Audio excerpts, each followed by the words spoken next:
Welcome to the Nitro College Football Show's Georgia Bulldogs Week 1 post-game recap.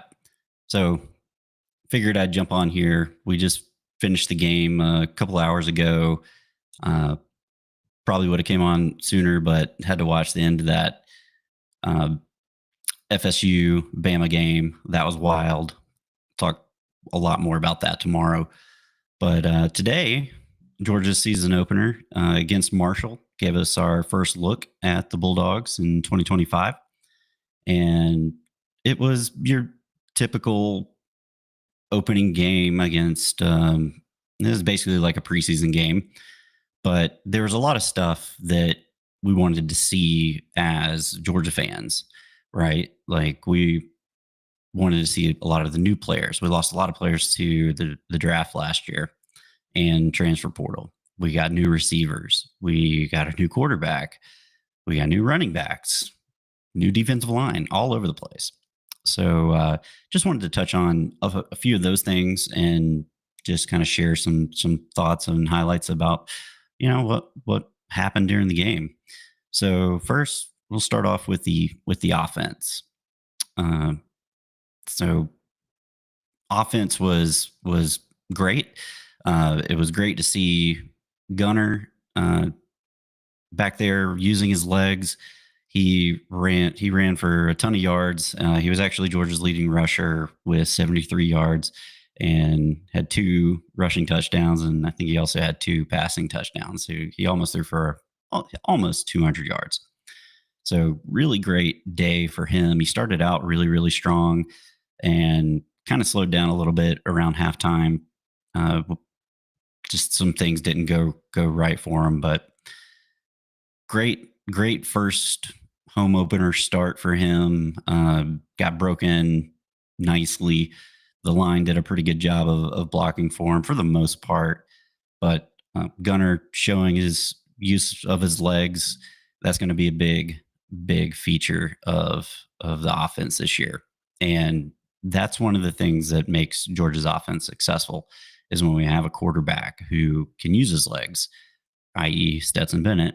And even last year, when Carson Beck actually ran the ball, the offense did so much better.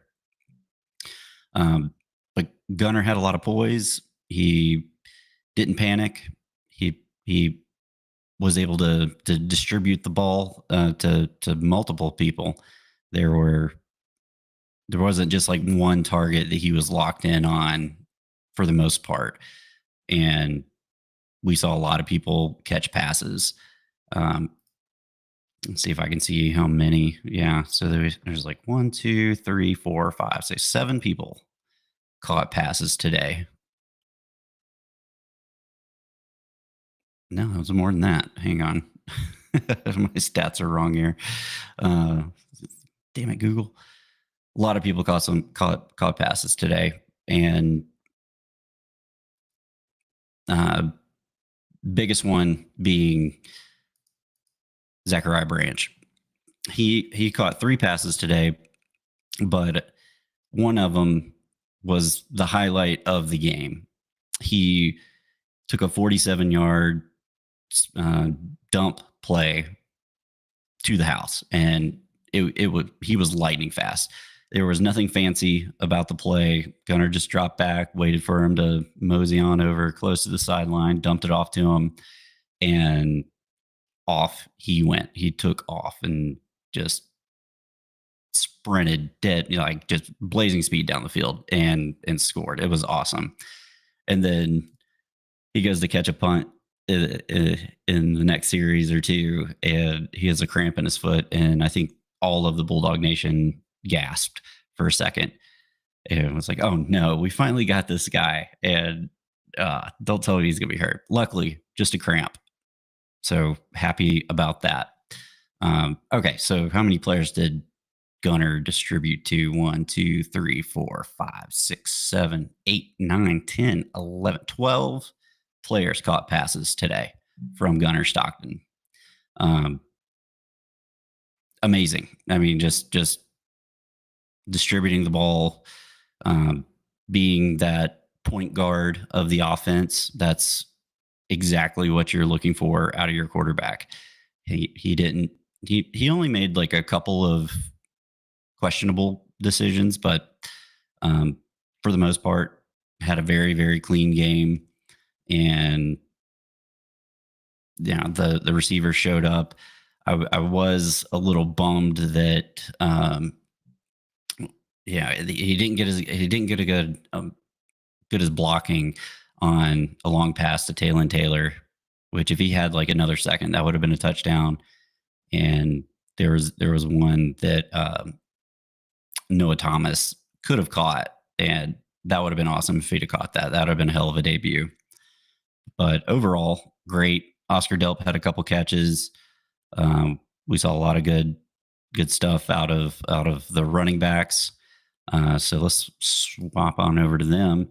So Dwight Phillips and Nate Frazier really separated themselves as the top running backs. And the reason I talk about Dwight Phillips first over Nate Frazier is Dwight Phillips had an awesome, amazing day. Um, he had 5 carries for 60 yards and a touchdown, and that dude can fly. I mean, he was fast. I would like to see who's faster between him and Zachariah Branch. That would be a race I'd pay to see. Um, but he looked like RB1 to me today. Uh, just busting through the hole, being patient with his blocks. I mean, he had several long runs, which was awesome to see. Nate Frazier was the leading carrier today.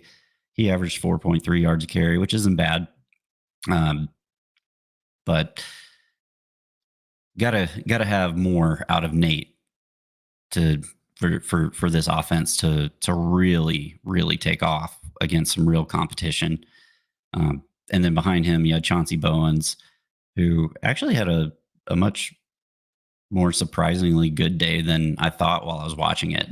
He ended up having 5.5 yards per carry, and I felt like he was kind of struggling, but uh, numbers say differently. Um, so yeah, the running game looks promising. We got a lot of guys. We didn't see Branson or Roger Robinson today. I was kind of bummed that we didn't see that. I was really looking forward to seeing what how healthy he was and how he was going to be able to do. And we did get to see Bo Walker, who obviously has the greatest name for a running back of all time. He was solid. He is definitely a very scrappy runner, and actually kind of reminds me a bit of Noshawn, just in his style. Not saying he's Noshawn and has all that explosiveness, but his style of running seemed to be very very similar. And the last thing I'll touch on is the defense. The defense was nasty. I mean, this looked like the defense that we're used to seeing Georgia play. Marshall didn't even pass the 50 until the fourth quarter when all the backups came in. Or it might have been late in the third quarter. But all the backups were in, and they had a pass actually get caught and go over the 50-yard line, which was questionable because it looked like the receiver pushed off big time. But this is what we used to see in 21 and 22. Georgia's defense not giving anything. They were flying around the ball. They were nasty. A lot of gang tackling, everybody swarming, good assignment football. We didn't see any real dumb plays or anything. Just solid junkyard dog defense. And that is exciting. That gets me more excited about this team than all the good stuff we saw on offense. So future's looking pretty bright this year. It was just Marshall, but it was a good scrimmage for the Dogs. So I was very happy with how they played. And let's see. Let's look at some of those team stats. Yeah, so the defense, They only gave up 200 total yards today. And most of that came from the backups after all of our backups were in. You could definitely tell a big difference.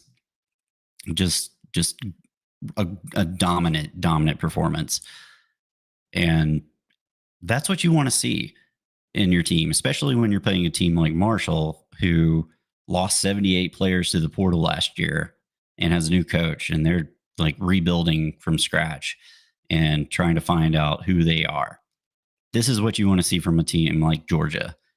Roll in, take care of business, don't mess around, don't play with your food, execute, get out of there, move on to next week where we got another one, Austin Peay.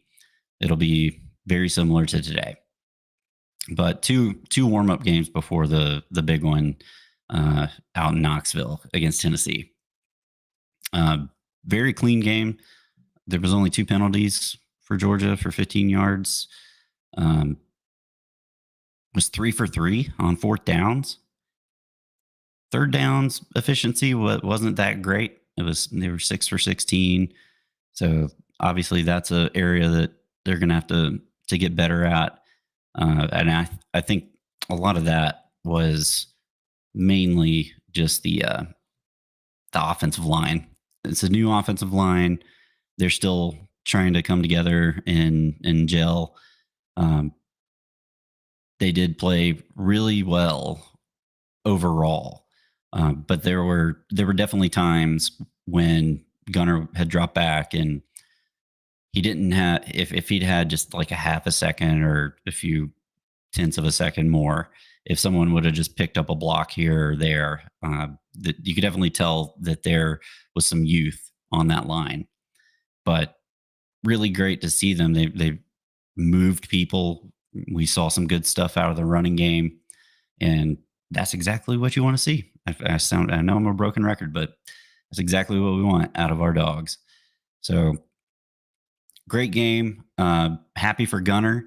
Was happy that we got to see Ryan Puglisi today, because if you think about how it was last year, we never got to see the backups. They never got playing time because Georgia never really pulled away from anybody, and to give themselves a chance to put in the backups. So this was great. This is a big change from last year where we did put in our backups, and Puglisi came in. He showed some wheels. That dude can run, and he has a hell of an arm. I mean, that thing, he was firing bullets. And so that gives me some comfort, especially with the way Gunner plays with his running style. You never know what might happen there. But good to see him. We saw a lot of freshmen. Elias Williams caught a touchdown. That was awesome. That is a large human being, and I'm glad he's on our side. And it was amazing how wide open he was. I couldn't believe that for someone that big to have no one around him, and he just kind of waltzed into the end zone. But yeah, overall, great game. Georgia obviously ran away with it. Had just a very clean game. Almost 500 yards of total offense, which is nuts.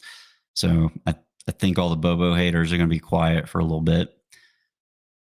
But that's it. That's everything that was on my mind, and happy for a Dogs win. Next week, we got Austin Peay, and I'll chime in after that game, and then we'll get ready for Tennessee. But until next time, go Dogs.